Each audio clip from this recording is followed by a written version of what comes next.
Hello everyone, আসসালামু আলাইকুম। সবাইকে স্বাগত জানাচ্ছি ভুবনস মম চ্যানেলের নতুন একটি ভিডিওতে।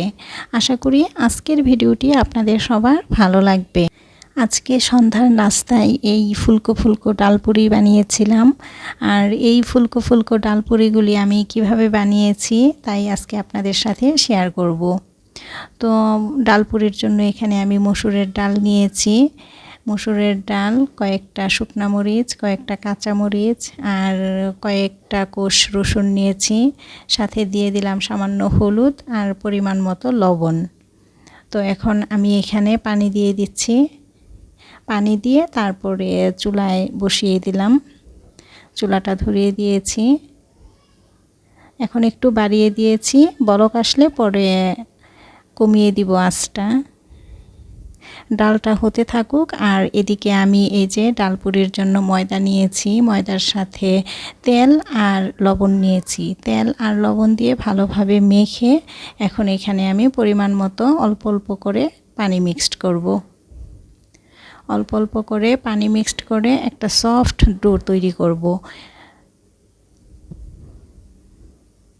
তো এই ডোটা আমি 10 মিনিটের জন্য ঢেকে রেখে দেব। ডোটা যদি আমি 10 মিনিটের জন্য ঢেকে রেখে দিই তাহলে কিন্তু ডোটা অনেক বেশি সফট হবে। তো আর এই যে এখানে ডালগুলি কিন্তু সিদ্ধ হয়ে গেছে। তো আমি ডাল এখানে ভালোভাবে মুথে নিয়েছি। তো ডালটা মোথা হয়ে গেছে আর এখানে এই যে 10 মিনিট পরে আমি এই ডোটা কি অবস্থা দেখি। ডোটা কিন্তু একেবারে সফট নরম হয়ে গেছে। এখান থেকে আমি ছোট ছোট ভাগ করে নিয়েছি। এখন একটা ভাগ নিয়ে আমি আপনাদেরকে দেখিয়ে দিচ্ছি কিভাবে বেলাবেলির ঝামেলা ছাড়া একেবারে হাতে চেপে চেপেই আমি এই পুরিগুলি তৈরি করব। দেখুন আমি কিভাবে করছি। মাঝখানে কিন্তু একটু মোটা রেখেছি আর চারিপাশটা একটু হাত দিয়ে চেপে চেপে পাতলা করে দিচ্ছি। এখন এই যে আমি ডাল দিয়ে দিলাম। এখন এই চারিপাশের অংশটা দেখেন আমি কিভাবে চেপে চেপে আমি করে নিচ্ছি। একটু ডাল কিন্তু বের হবে না। এভাবে যদি আমরা করি তাহলে কিন্তু ডাল বের হবে না। এই যে করা হয়ে গেছে। এখন আমি এটা উল্টো করে রেখে দিব, তাহলে এটা সেট হবে সুন্দরভাবে। এই যে আরেকটাও করে নিচ্ছি।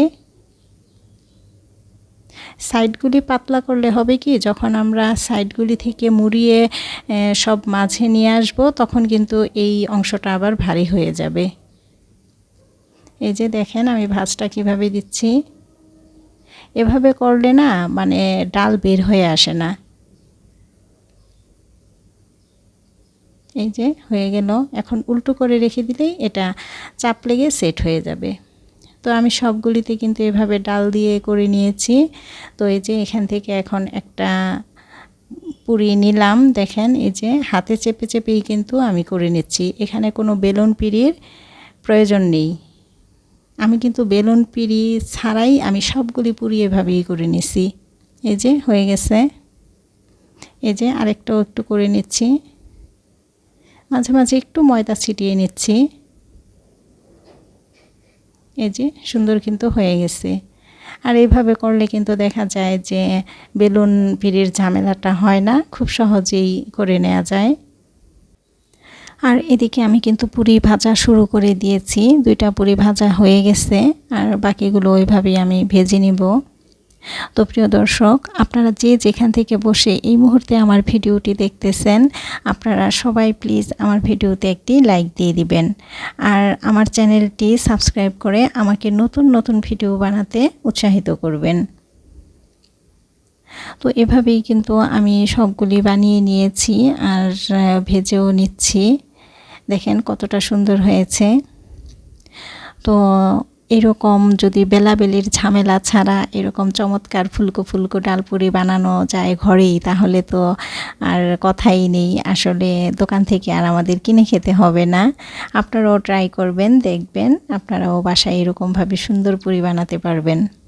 সবচেয়ে বড় কথা, বেলুন পিঁড়ির ঝামেলা ছাড়া, বেলাবেলির ঝামেলা ছাড়াই এত চমৎকার পুরি। তো আমার ছেলেকে কিন্তু আমি দিয়েছি খেতে, ও কিন্তু খেয়ে নিচ্ছে। পুরিগুলি কিন্তু খুবই মজা হয়েছিল। তো আজকের ভিডিওটি এই পর্যন্তই। দেখা হবে অন্য একদিন নতুন একটি ভিডিও নিয়ে। আশা করি সে পর্যন্ত সবাই ভালো থাকবেন, সুস্থ থাকবেন। আল্লাহ হাফেজ। আসসালামু আলাইকুম।